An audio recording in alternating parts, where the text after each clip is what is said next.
3 times of service, right? Yeah.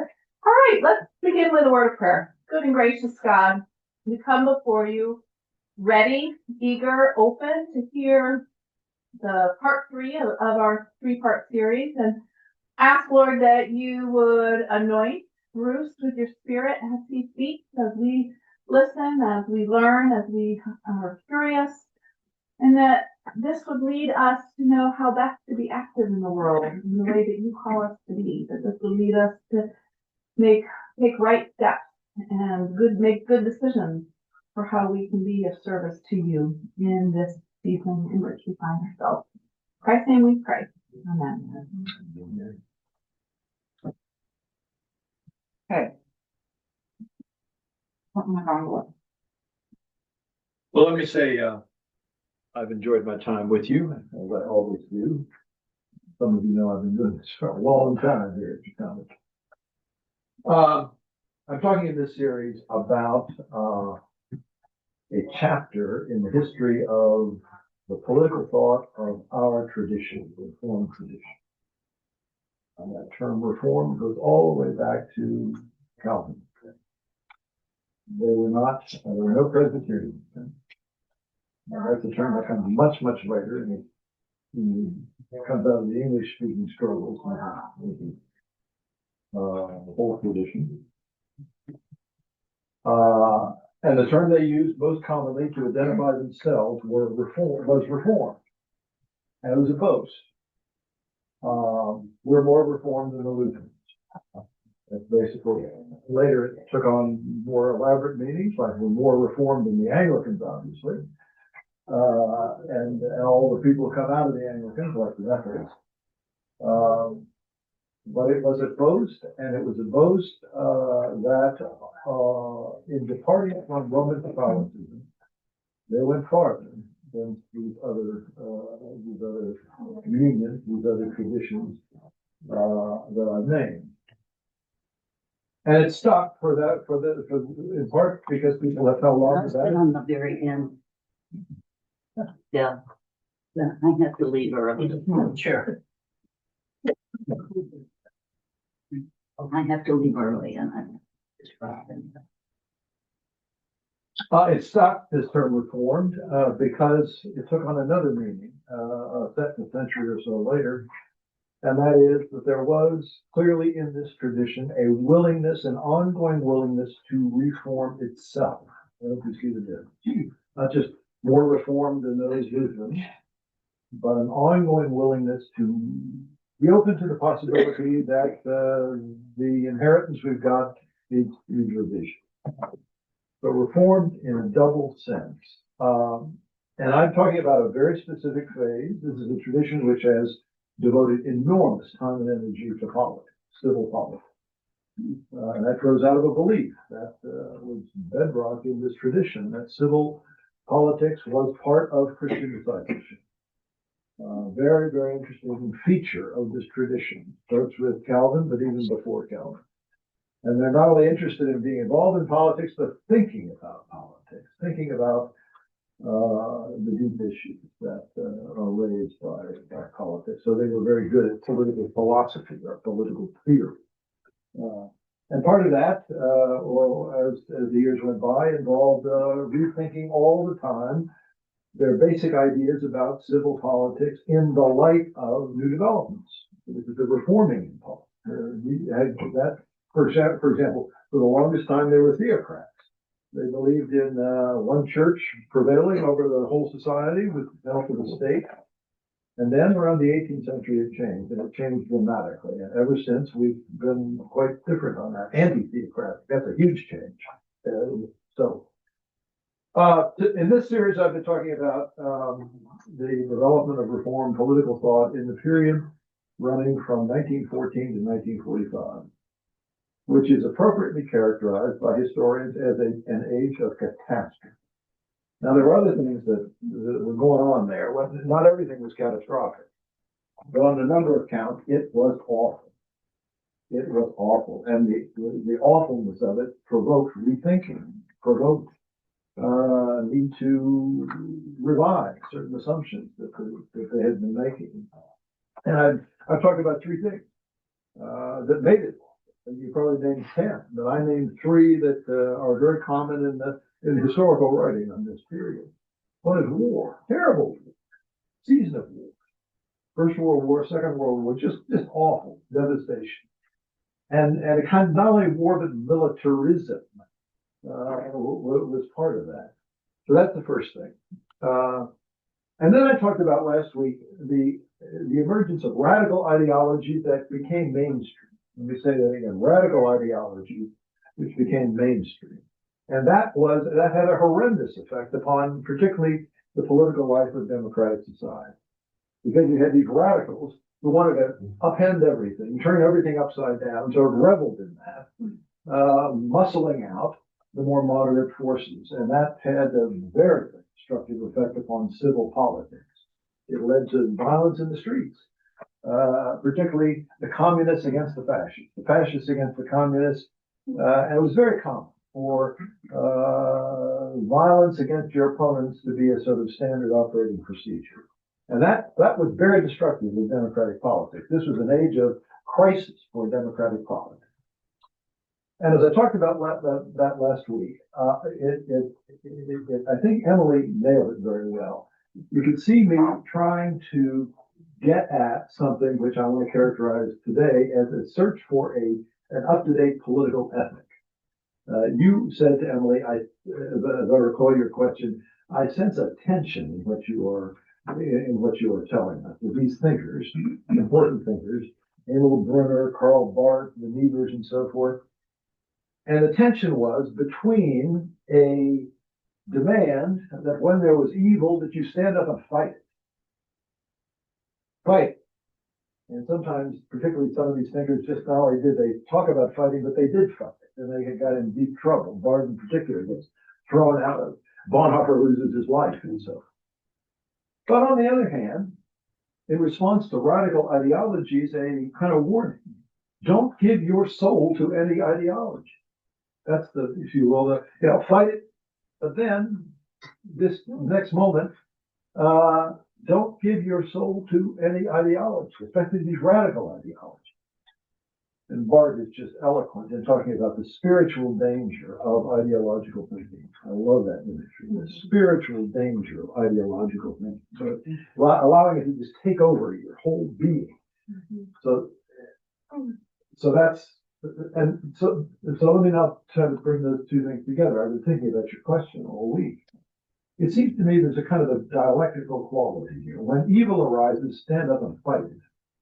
Otherwise, especially when you're dealing with constructive issues like the one I'm going to be talking about today, be careful about becoming an ideologue. Don't become an ideologue, but try to, you're going to have to be partisan to some extent, but be, shall we say, humble in your own partisanship. Humble partisanship, if you see what I'm getting at. And I think that is a coherent political ethic. It's a complicated political ethic, but it's a pretty good one. Now today I want to talk about implications of that for the other great curse of this period, the Depression, the Great Depression, the Great Depression. And that phrase, of course, rolls off the tongue very easily, but if we're focusing on what that means, there had been depressions before. This is not an entirely new thing. Indeed, students of market economy stressed that was kind of routine. But you had recessions and depressions, you went up and down. And I used to say, and talking about this to students at Georgetown, it was kind of like riding a roller coaster. Up, great boom times, and then down. And that became, theorized in trade cycles and all the rest. So this was not the first depression, but it was, in some respects, the worst depression. Worse on so many levels. Part of what made it worse than the others was it was an industrial society, not an agricultural society. In an agricultural society, you can still tend your own farm. You may maybe scratch a living out of that. You may not make much else, but at least in an industrial society, you're in a whole different world. Being able to sustain your body and being able to sustain your family is a very different thing. It was global. That's another thing. By this time, the market economy really had stretched out nicely so that it was a global phenomenon. Another part of it was, another thing that made it terrible was that by this point, especially in America, ordinary people had begun to get interested in the stock market. Not everybody, but lots of people, and they've gotten, I'm sometimes kind of eerie to think about this today, they've gotten into their minds the idea that if you borrowed money and invested in stock, you could make a lot of money. Borrowed money in order to invest. I hope you see that. And people did, in the 20s in particular. And they didn't have 401ks, but I'm sure they were looking at their 401ks and saying, hey, this is really great, roaring 20s. And no, that's a kind of new thing. That's not the 19th century, that's the 20th century. People lost, of course, so much. Mm-hmm. They lost jobs. They lost wealth. And on and on. I don't need to. By the way, read The Great Sobriety. Mm-hmm. If you're don't really remember, we couldn't remember in addition. We heard about it. Some of us are old, but not that old. But a work like that, and there are many others, the Passos and others, that captured beautifully the terrible pain that it inflicted on people's lives. And go back to my theme from last week.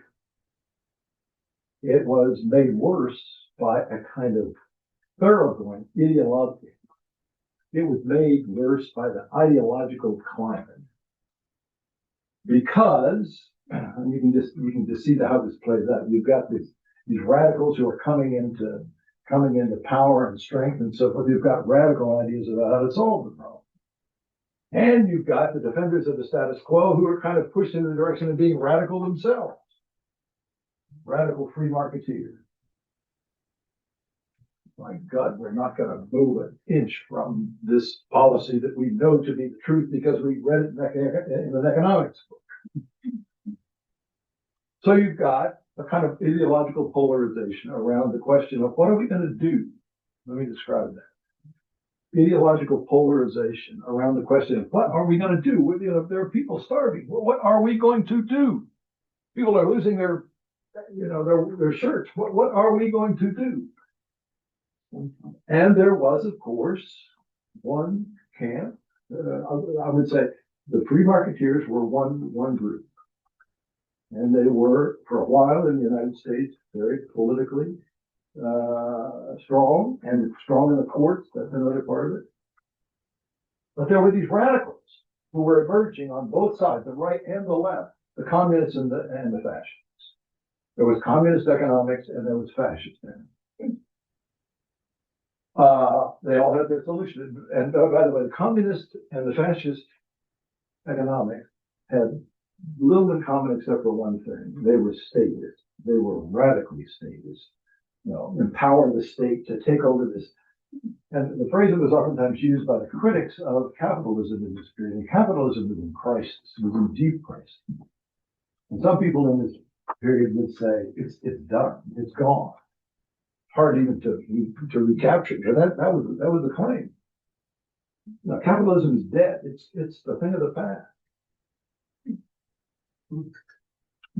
Oftentimes the phrase that was used to describe the critics would use to describe capitalism is anarchy. It's anarchy compared to what? It's planned economy.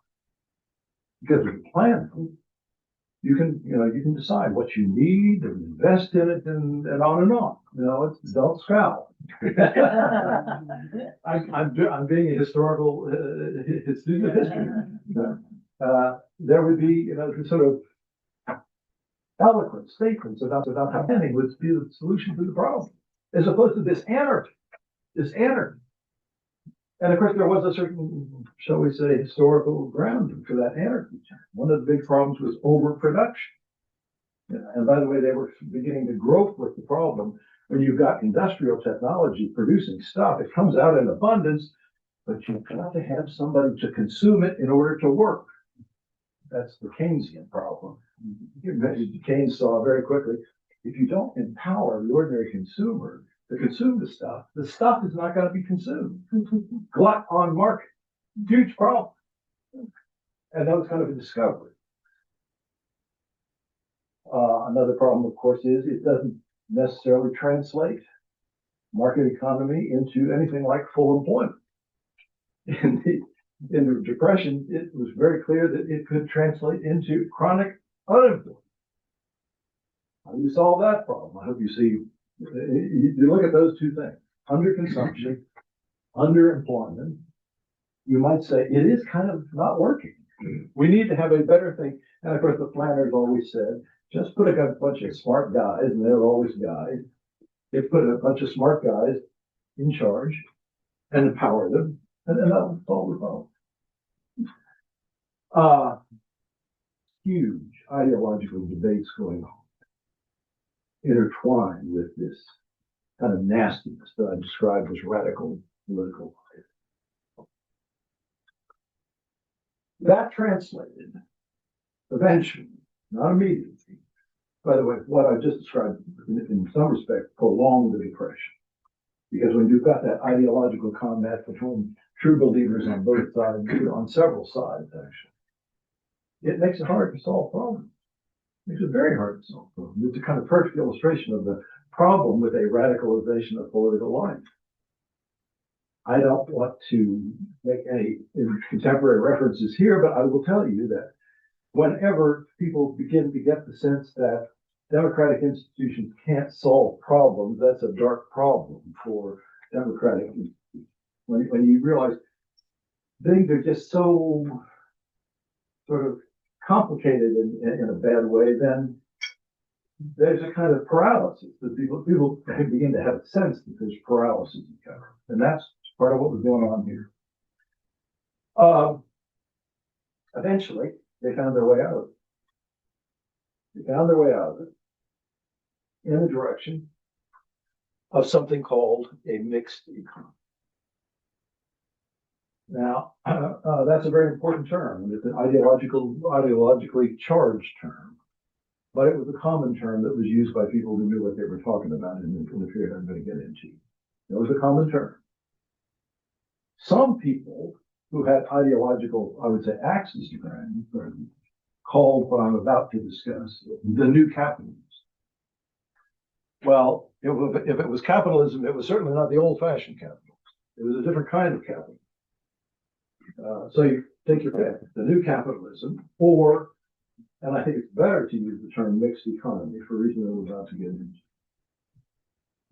But how did that mixed economy idea emerge, and what was it? Well, let me talk about it politically first. How could it happen that you moved from an ideologically charged situation where you had the sense this problem can't be solved to the emergence of political conditions that allowed it to be solved? Now, I'm using the term solution quite advisedly because that's the way people thought of it once it was solved. I think it's a little too simple to call it a solution, but that's what it was characterized. I'm going to tell you a story in a moment about a man that I knew at Georgetown before his death many years ago, who was a member of the Council of Economic Advisors in the Eisenhower years. I'll tell you the story in just a second.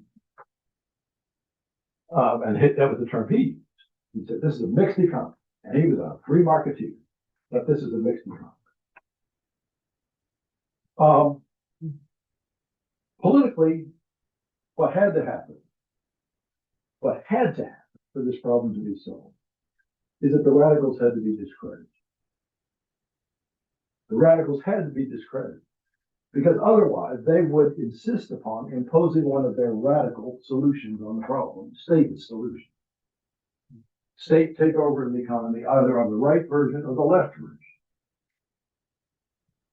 So gradually, political circumstances developed, first in the United States, to some extent in Britain, certainly not on the continent of Europe where fascism was raging. But what began to emerge was the following. Centrist parties, non-radical parties, found their way into power and began to implement the ideas I'm about to discuss. And especially was that true in the post-war era. Initially, it was very, very in a sort of fragmentary in a few places that were not completely taken over by one of these radical parties. like Russia, Germany, and so forth. But there were places where the center began to, it was very weak, it began to hold. The center began to hold. And I'll just tell you, not just as a political scientist, but as a partisan, I'm a firm believer in centrist politics. I'm a firm believer in centrist politics for all kinds of reasons, including, believe it or not, theological reasons. I'll get to those in a moment. And I really view this as a very important sort of learning moment in the development of Christian thinking about economics. Bear with me. I'm going to try to get there. But two forces began to emerge in Europe, where this had to take place if it was going to really, on the continent of Europe, in addition to English-speaking countries. And that was a combination of two forces that were ideologically in tension with one another, but wound up working together. And that's social democrats. Think Willy Brandt, that kind of person. Palme in Sweden later. Those sort of social democrats who were committed to democratic institutions and practices, which means if they lost an election, they left office. They didn't hold on to power. And Christian Democrats. Now, we don't know so much about Christian Democrats because of the Presbyterian. Christian Democrats were overwhelmingly Catholic, but not just. In the Netherlands, for example, the Reformed were very much part of the Christian democratic movement, and the same thing in Germany.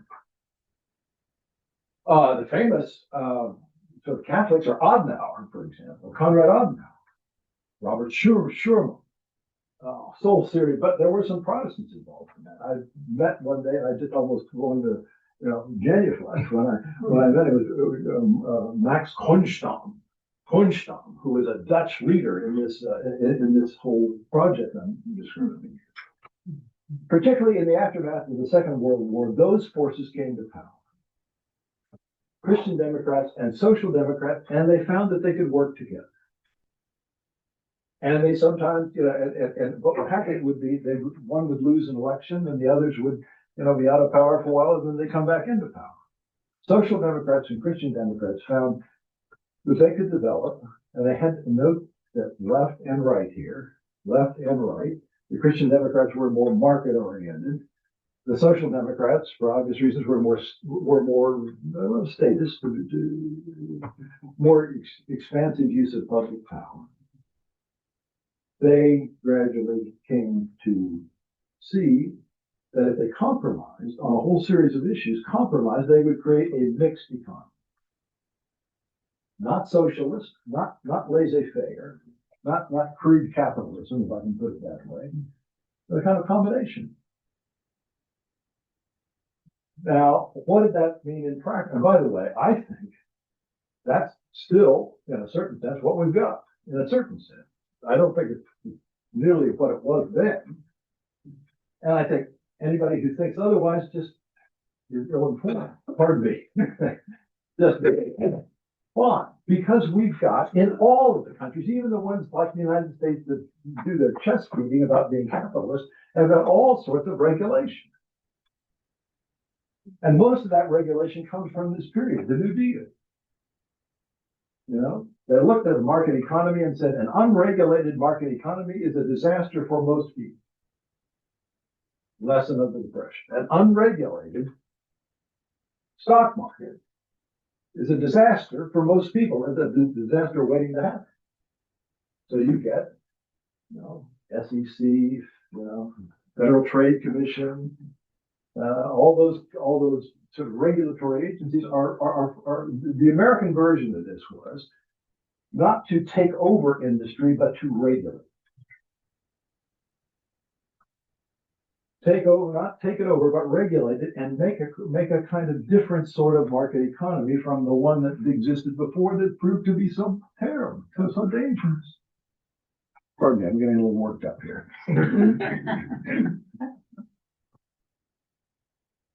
The European version, which was adopted even in Britain when the socialists, the Labour Party, came to power in an extended period, 1945 to 1950, they nationalized some industry. They nationalized industries they thought were critical to the well-being of the nation, as well as public utility. And that was, by the way, that's the period in which the National Health Service. And the logic of that was, this is something that is essential. This is something that is essential, and it shouldn't be left to the vagaries of the market. And so I could go on, but they nationalized coal, they nationalized steel for a period. It didn't last terribly long, but it was a period in which they took control of certain parts of the economy. Why? To try to stabilize the economy. Stabilize. And by the way, one of the great lessons that they learned from John Maynard Keynes was sometimes there is poor investment from the private sector in the very industries that need to flourish for the economy to do well. Thus, the idea of public investment becomes a big theme.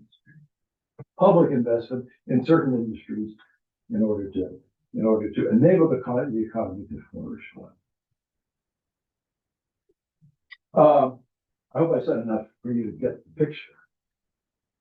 It's very clear that it was a combination of, I would say, socialist impulses and market forces represented by Christian democracy and Christian social democracy. And it truly is, in my opinion, a fascinating illustration of how people can be ideological without being ideological. You follow what I'm saying? You know, they don't look upon the other side as the enemy. They look upon the other side as a competitor. And that's really made this possible. And by the way, many of the Americans who sort of oversee Marshall Plan and all that said that just flat. The thing that makes this work is that they're cooperating. And they commanded broad public support. Okay. Now, I promised you some commentary about Christians' involvement. And here it comes.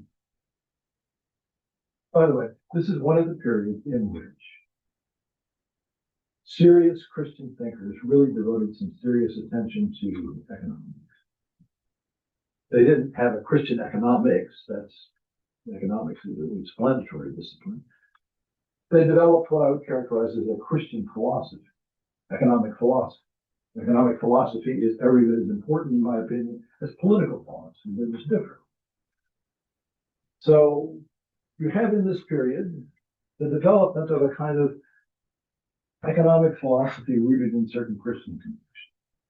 Very important issue. Underdeveloped, I think, in Christian education. People, aren't even aware that that's something to talk about. But I would pose the problem just very simply this way. If you are a Christian, what should you be wanting to see happen in the structure of the economy? If you're a Christian, what do you think should be happening? What would you desire? What from your point of view is a reasonably good structure and functioning of the economy? Huge topic, but I think it's entirely appropriate to ask that. I've been asked that question. Catholics are very good on it. Catholics have got a whole elaborate theory. Protestants not so much. And so every once in a while in settings, I would be asked by some Jesuit or somebody, well, what is the Reformed position? I think there is a Reformed position, but it's not nearly as well developed or refined. But in this period, they had to think about it. And one of the great things about the people I've named, particularly Ryan, who approached this as a kind of political analyst of the economy. That's the way he approached it. And it's a very good way to think about it, because economics is in part about power.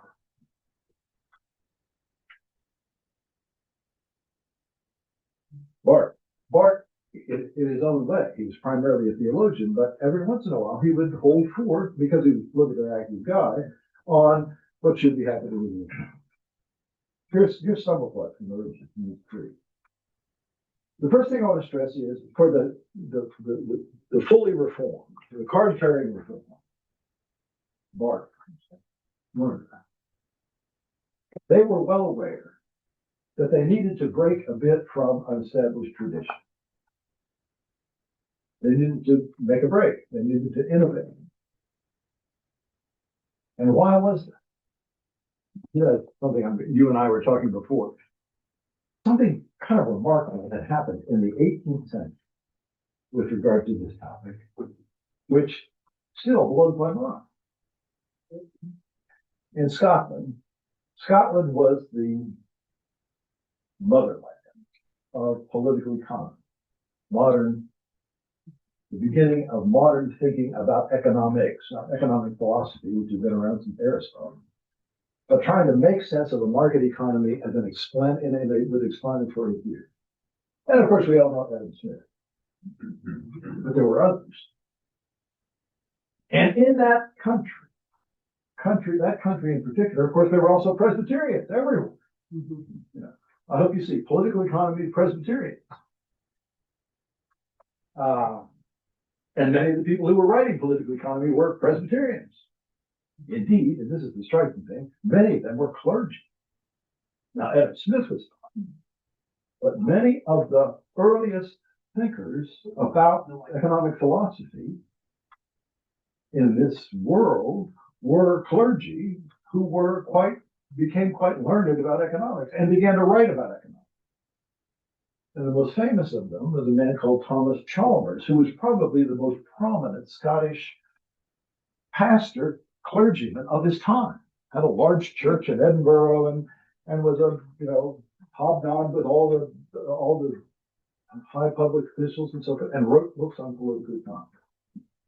And here's the thing that startles me, because it's kind of a break with the whole Calvinist tradition of things. He became a kind of unqualified free marketeer. Just total free market thinking. If there was poverty, it was to be dealt with by the charity of the church, not the government. And he embraced the idea, which is the fundamental idea of political economy, and that is that there can be growth, not just a static economy, and that we should devote ourselves to economic growth. So here you have a pastor, and a very prominent one, saying we need to devote ourselves to economic growth. I hope you see where that goes. Economic growth, dynamic economy, and so forth, and that the government should have as minimal role as possible in it. Can't ask for a more sort of unqualified. I mean, it's almost a caricature of Adam Smith. It isn't a caricature of Adam Smith, because Adam Smith was much more complicated. Bear with me. I'm about to get to the good stuff. So these guys encountering the Depression know that's the background. And of course, from their point of view, it's just got to go. They were appalled by the Depression. They sensed, just in their bones, so to speak, this thing has got to be somehow revived. And they became, as a result, and I would say this is more in keeping with Calvin than Thomas Chalmers, they became the following kind of thinkers. They did not, as some Catholic thinkers did, reject entirely the market.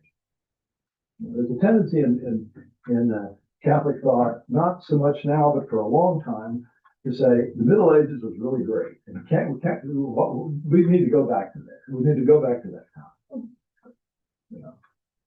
Protestants never have quite believed that for many obvious reasons.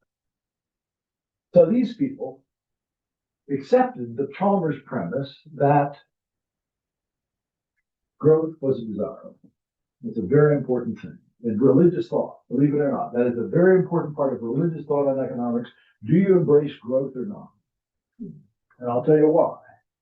Because growth has implicit in it mammon. Everybody clear about that? The ideal of growth, growing economy, expanding economy, you got mammon in there. Indeed, it's the great spiritual danger of growth. So these people didn't reject growth, in part because they saw it as producing basically good things for ordinary people. It's good that ordinary people have decent health care. It's good that ordinary people don't starve, et cetera, et cetera. So they accepted that. But then, for good religious reasons, believed that the market economy needed to be managed. That was their term. The market economy needed to be managed. Why did it need to be managed? Well, here's the first thing. It's interesting to me how this is directly connected to what at least I hear a lot in the church I go to about in the preaching. And it's this idea. Now, I think it's true. But the fundamental concern of the Bible, Old Testament and New Testament, with regard to economics, is the fate of the least advantaged. First thing, you can talk about all kinds of other things, but that's the first thing. What happens to the people who are least advantaged? I hope you see, if you have got that as your premise, then you want to manage market economy. Because a market economy leaves pretty much distributional questions in a pure form. Leaves people to their own devices. You don't want that outcome. And they develop that further, these people I'm talking about, to say, it's really, now that we've got growth, now we've got the possibility of growth and need to manage it in such a way that the least advantaged are not victimized. And I think that, as I said, I think that's biblical. So they brought back that sort of counter Chalmers. Come on. Chalmers said basically it can be handled by private means, by charity. And by this time you get a pretty clear illustration that that's not going to work, not in the time of the Depression. But they also had this. They said, if we're going to have a humane economy, sometimes they would use that term. If we're going to have a humane economy, then people need to be, at least to some extent, relieved of the pressure of chronic insecurity. Chronic insecurity. Market economy, you're up and down, up and down, up and down. You're not going to eliminate that if you've got a market economy, but you can reduce the likelihood of what? Terrible downturns that just rip people's lives apart. The lesson of the Depression. Thus, you get concerns particularly about retirement. Social security comes from this idea. Don't leave people's later years in particular just to, their chances in the market. I hope you see how this begins. Another thing that was terribly important to be a basis of public investment, and already had been to some extent, but it became an even more important concern, is education. Education needs to be funded, and we can't leave that just to, again, choices people make individually. So I hope you see what's emerging here. Be concerned with the least advantaged. Be concerned about their well-being.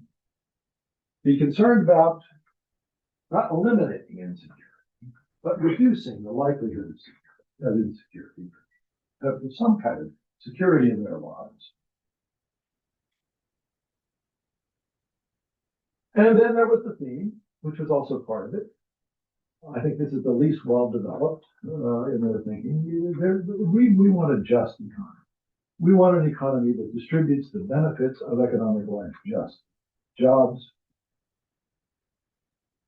and other benefits. That was another part of it. They thought that was a biblical. I think they're right about it, especially in the Old Testament. So, in the period that we're talking about, there developed what I would characterize as a reasonably coherent, reformed idea of what a decent economy looks like. Managed market economy. Now, one other thing about that.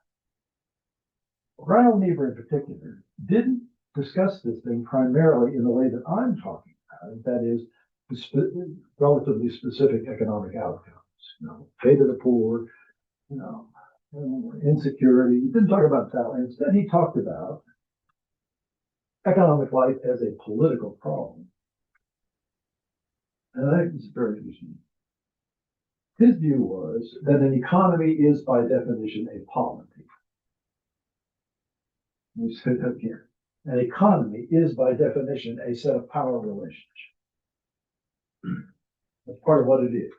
Some people have power, some people don't have power, and the distribution of power profoundly affects the outcomes, right? And Niebuhr's view was that, and I think this is related to some ideas that have been very prominent in reform political thought is that it's bad for society for power to be concentrated in a few hands. It's bad for power to be concentrated in a few hands. I mean, they had inveighed against these monarchs who concentrated power in their own hands.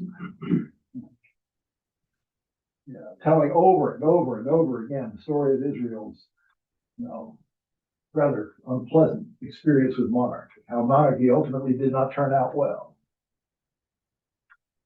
And the prophets in particular were sort of raised their voices constantly against this usurpation of power by the monarch. So you get, coming out of the Reformed tradition on the political side, the idea that power should be dispersed.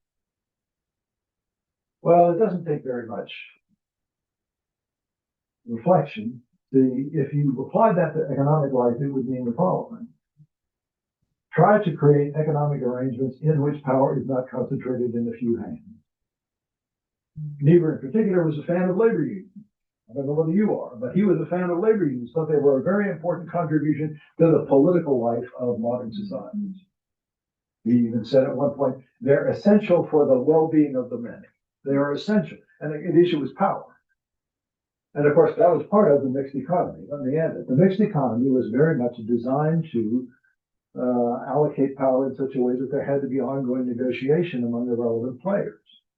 Some of what Niebuhr said on this topic was almost Madisonian. That is James Madison in the Federalist number 10, who said, this is basic to the American idea at the time of the founding. There will be, Madison said, many interests in society, and they need to be brought into civil government in a way that none of them prevails over the others. There's farming interests, there are commercial interests, there are manufacturing interests, etc. And we need to create a system in which there is a plurality of forces checking and balancing one another in the economic realm. That was Madison. But you can easily see how Niebuhr, would sort of latch on that, as he did at some point, say, no, that's exactly what we're aiming for. An economy that involves a distribution of power that's fairly pluralistic. That's a critique against, that also is a critique of a certain kind of capitalism. It's also a critique, I might add, of a certain kind of socialism. I'm about done. Couple of final remarks. In the immediate post-war era, Christians played a big role in bringing about, Catholics and Protestants, in bringing about the mixed economy. Big role, intellectually, but also practically. I've already mentioned Christian Democrats, but there were leaders in both the Tory and the Labour parties in England who were very devout men who thought about these questions deeply and contributed mightily to it.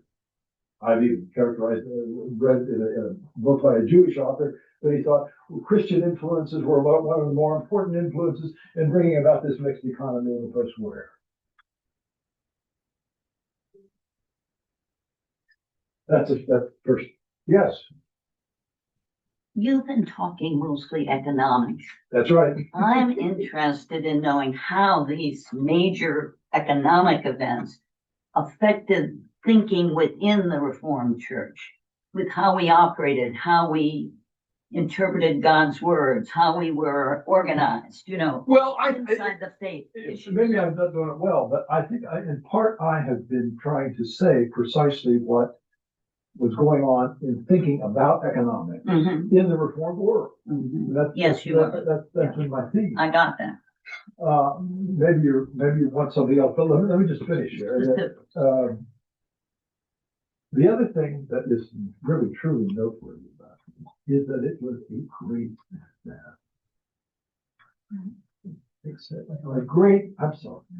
a great success.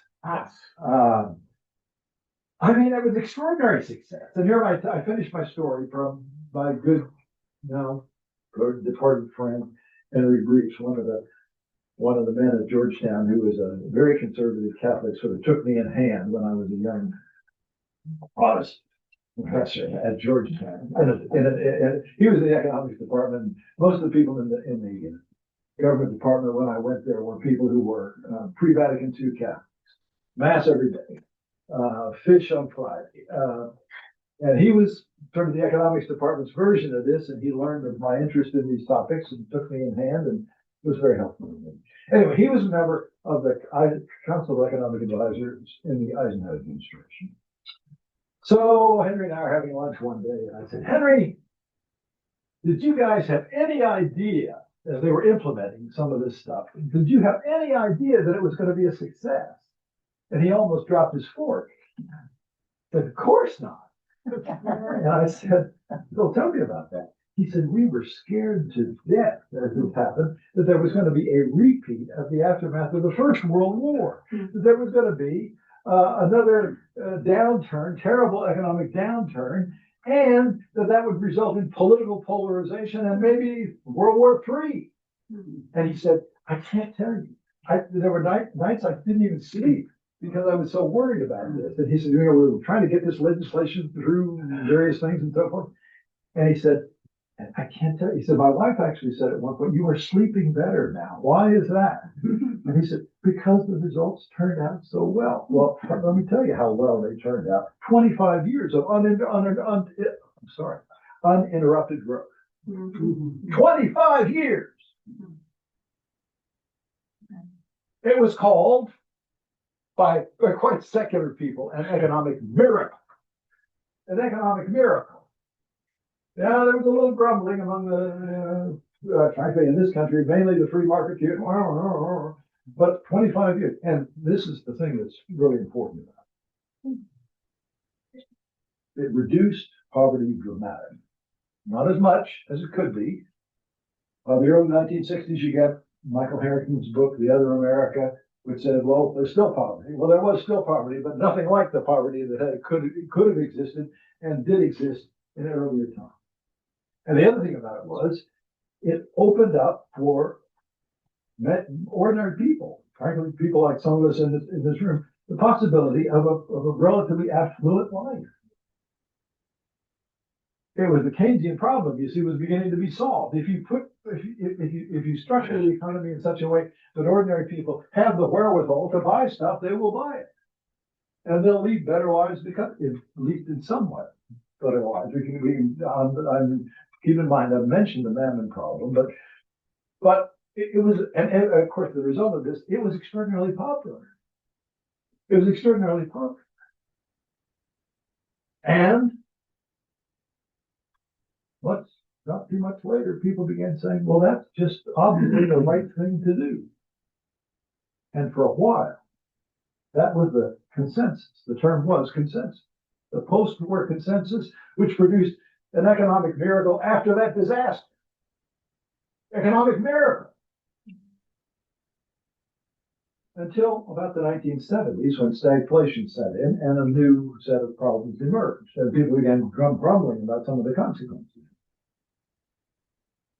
Now, the last thing I want to say is, I think, Rob and I were talking about this before, I think this is a kind of dramatic and to my mind, very kind of encouraging chapter in Reformed history for the following reason. These people did what they needed to do to create good economic ideas. Good economic ideas that were appropriate. Now, they weren't alone in this. There were, Keynes was no reform thinker. I think he was an atheist. But there were all kinds of people trying to work through this problem. I hope you see it is illustrative of what I was talking about at the very beginning. A kind of, yes, they're ideological partisans, but they're not ideologues, and they are working through this current problem in a constructive way.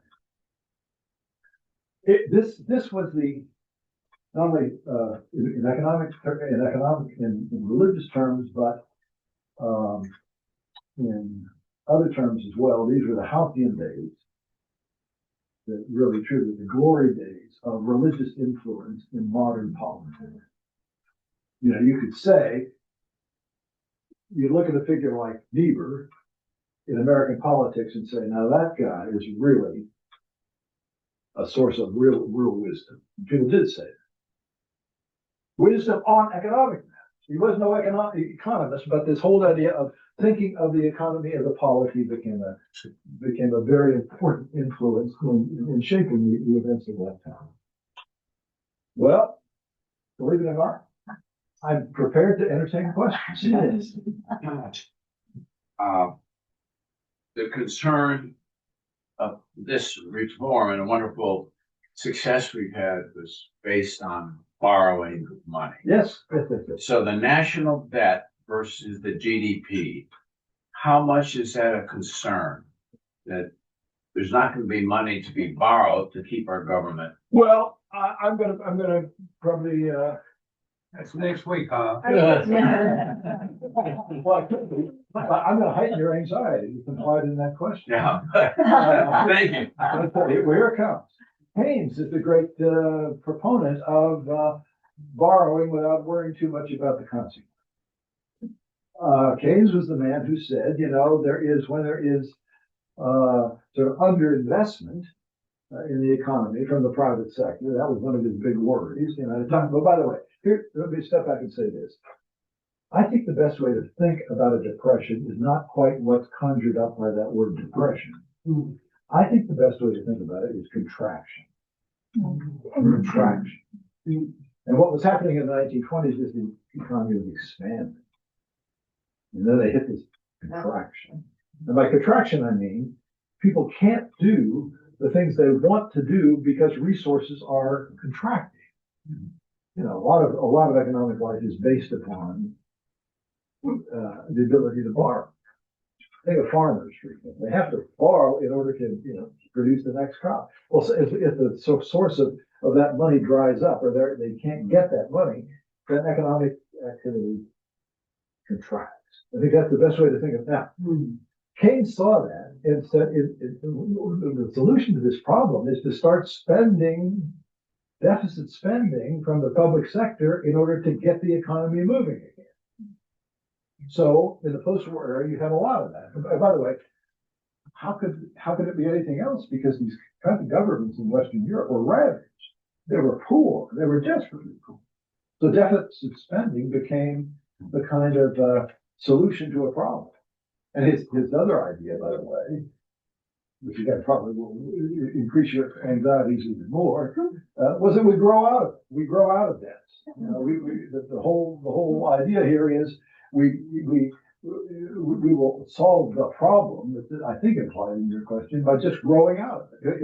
If we're successful in investment, then the economy will grow and make the previous debt look unimportant. Well, absolutely. You frown properly.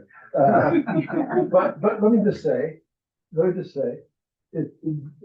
very fact that we feel differently about that now from when they felt is just a perfect illustration of how circumstances change in such a way as to take the previous idea, which seems so impressive and right and so forth, problematic. That's what happened. That's the ebb and flow of economic life. So, yes, sir. Where does the concept of income redistribution fit in what you've been saying? Well, I think it's an important part of it. It's not. Let me just add, the proponents of mixed economy were not big on redistribution as such, but they were anxious to provide opportunities for people who otherwise would not get those opportunities through state action or through management of the economy. That's part of it. Manage the economy in such a way that opportunities would be more plentiful than they would otherwise be if it was just left to the play of market forces. Not quite the same idea of redistribution. That's on another hand. What do you think the reformers, or for that matter, what would you say about the way things are today versus the way they were during the age of catastrophe? Where are we? Well, I think a couple of things. How many hours have we got here? I think. Well, let me just make a quick summary comment. we had a resurgence of market criticism, market-based criticism of the mixed economy from 1970s on. Reducing, the ambition was to reduce the regulatory mechanisms in the United States in the name of growth. Now, what typically has gone along with that, and I don't mean to suggest that it's simply this, but one of the things that's gone on with this is a reduction in the concern with distribution. Reduction in the I believe a concern with distribution of economic opportunities and resources is an essential part of any Christian view at the time.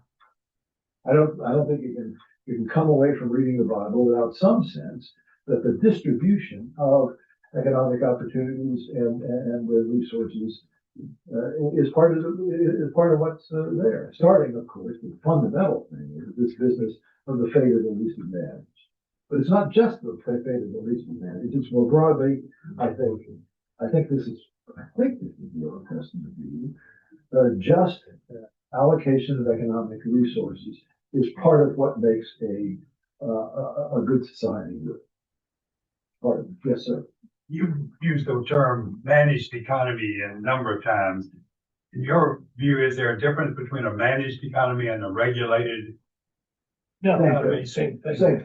Are they okay? Same. I mean, these are terms that are almost interchangeable.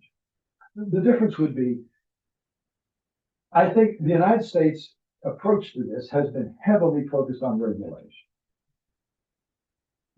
At least the continental European approach was more to take ownership of certain firms and treat them as public goods. Now that's, how do you see that's different from regulation?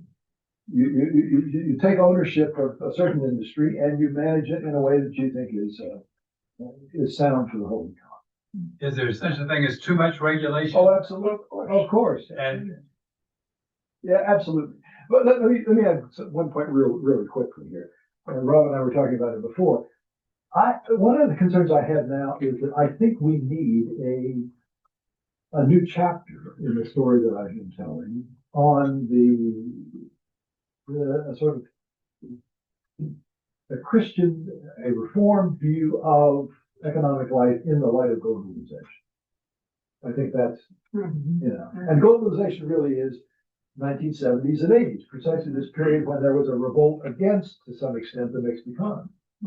We're still living with the mixed economy, but it's kind of a I don't know, a compromised version of it, I would say, because of the distortions introduced by this very strong emphasis on liberating market forces at the expense of other consumers. yeah.